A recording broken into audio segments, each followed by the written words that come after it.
ई भारत के लॉन्चिंग के उपलक्ष्य में मैं सबसे पहले बहुत बहुत शुभकामनाएं और शुभेच्छाएं देता हूं और निश्चित रूप से इस उपक्रम यशस्वी होगा ऐसा विश्वास भी व्यक्त करता हूं।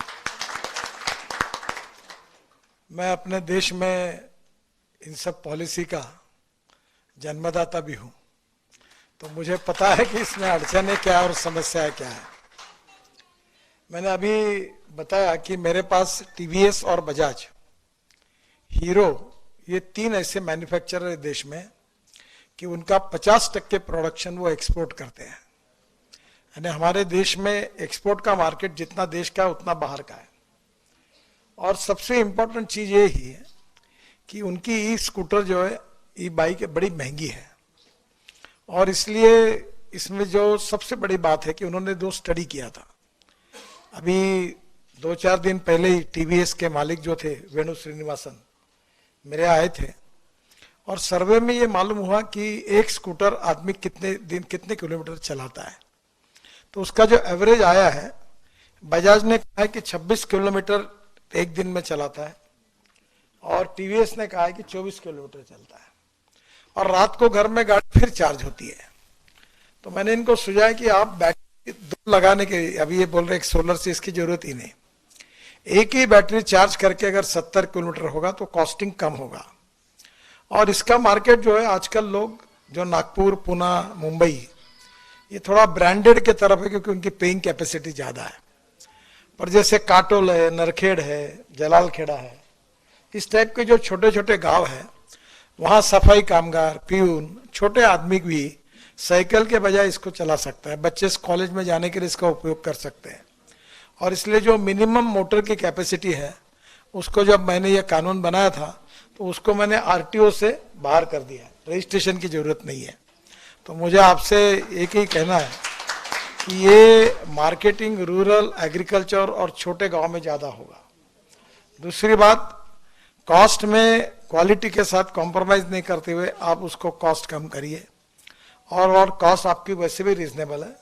और दूसरी बात, आपको थोड़ा सा मार्जिन ज्यादा लेकर आपके डीलर की फाइनेंसिंग कंपनी निकालकर अगर इसको कोई फाइनेंशियल सपोर्ट मिल जाएगा तो आपका सेल 2 गुना 3 गुना बढ़ जाएगा। आजकल हर कंपनी, ऑटोमोबाइल कंपनी की, अशोक लेलैंड हो, टाटा हो, महिंद्रा हो, इनकी फाइनेंसिंग कंपनी भी होती है।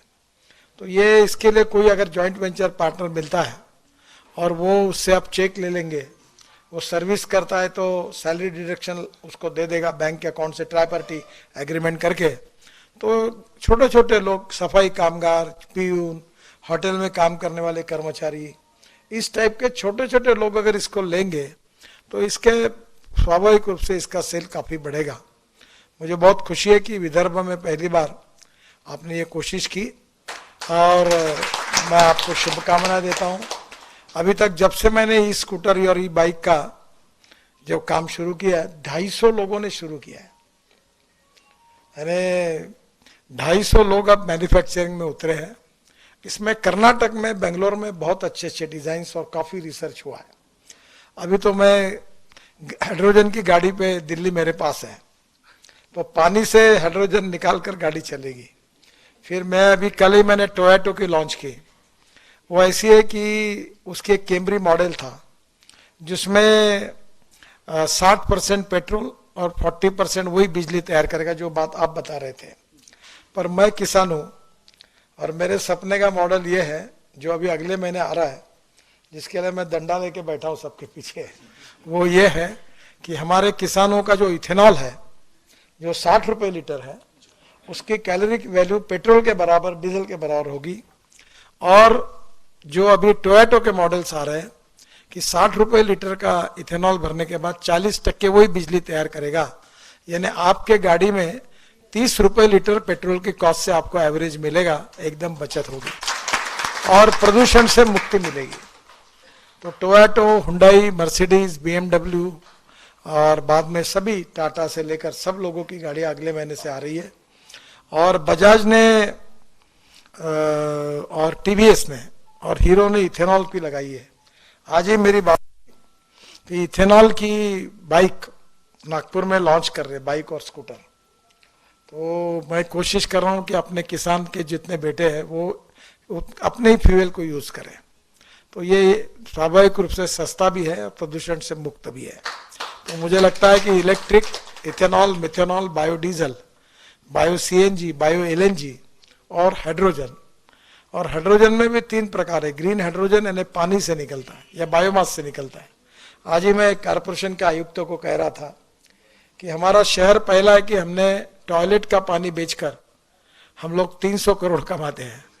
तो मैंने आज ही उनको कहा कि जो सॉलिड वेस्ट को सेग्रीगेट करने के लिए रूफटॉप सोलर लगाओ और वो पानी जो है गंदा पानी, उसी से हम ग्रीन हाइड्रोजन तैयार करेंगे और नागपुर कारपोरेशन की ट्रक, बसेस और कार ये सब उसी पे चलाएंगे। अभी मैं उनको कह के आया कि आप ये प्रोजेक्ट दो। अभी दिल्ली में तो मेरे यहाँ एक मिराई करके गाड़ी है, वो टोयोटो की है। मिराई का जापानी में अर्थ होता है भविष्य, और यही भविष्य है। तो आगे चलकर ये भी गाड़ी को ग्रीन हाइड्रोजन पे कन्वर्ट करना होगा। इसके बाद ट्रक, बसेस, ट्रैक्टर, हवाई जहाज, रेलवे और फैक्ट्री भी। कोयले की जरूरत नहीं, पेट्रोल की जरूरत नहीं, डीजल की जरूरत नहीं, गैस की जरूरत नहीं। पानी से हाइड्रोजन निकलेगा और उसके ऊपर दुनिया चलेगी। और मुझे एक बात लगती है कि मैं 2004 से ये कह रहा हूं, पर आउट ऑफ बॉक्स कोई भी बात लोगों को समझाने में समय जाता है, क्योंकि वो जल्दी मानते नहीं है। जितनी बातें कहता था उतनी सब प्रूव हो गई। तो अब स्वाभाविक रूप से, और ट्रांसपोर्ट मंत्री मैं हूं, और मेरा एक सपना है कि इस देश के पेट्रोल डीजल को, इंपोर्ट को बंद करना। 16 लाख करोड़ रुपए का पेट्रोल डीजल देश में आता है और सब प्रदूषण हमारे देश में होता है।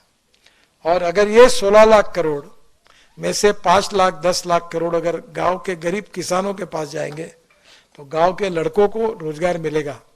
और इसलिए बड़े प्रमाण पर मैं बोलता हूं कि अन्नदाता नहीं, ऊर्जादाता बनो, ताकि गांव में ऊर्जा तैयार हो जाएगी तो कोई किसान नागपुर, मुंबई, कलकत्ता नौकरी मांगने के लिए नहीं आएगा। और अभी वो दिन दूर नहीं है कि अपने खेती में कुआं होगा, ऊपर में रूफटॉप सोलर होगा, वहीं से इलेक्ट्रोलाइजर 1 करोड़। मैंने अभी एक फैक्ट्री का उद्घाटन किया बेंगलोर में, तो पूरे 90% प्रोडक्शन एक्सपोर्ट हो रहा है। तो अब इलेक्ट्रोलाइजर 1.25 करोड़ का है। और जो जनरेटर सेट है वो अभी किर्लोस्कर ने मेरे घर पे ही लगाया यहाँ बिल्डिंग में, जो 100% बायो इथेनॉल पर चलने वाला देश का पहला जनरेटर है। क्योंकि डीजल का भाव 110 रुपए और इथेनॉल का भाव 60 रुपए। तो स्वाभाविक रूप से बचत। और मैं कंस्ट्रक्शन इक्विपमेंट वालों के पीछे लगाऊं। जेसीबी ने ऐसा जेसीबी बनाया कि जो अपनी परली होती है, राइस स्ट्रॉ, ये इससे बायो सीएनजी और बायो एलएनजी तैयार होता है। और मेरा ट्रैक्टर खुद का ये सीएनजी पर चलता है। और अभी वो उसके कारण किसान 1 लाख रुपए साल के अगर है तो उसकी बचत होगी, क्योंकि डीजल के बजाय सीएनजी पे चलेगा।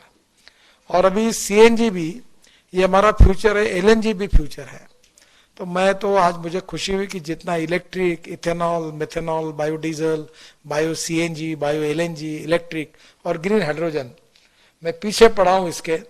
और मैं एक दिन ये दिन देखना चाहता हूँ कि हमारे देश का इंपोर्ट 16 लाख करोड़ का जीरो हो जाएगा और हमारा देश का किसान ऊर्जादाता होगा और गांव के लड़कों को रोजगार मिलेगा।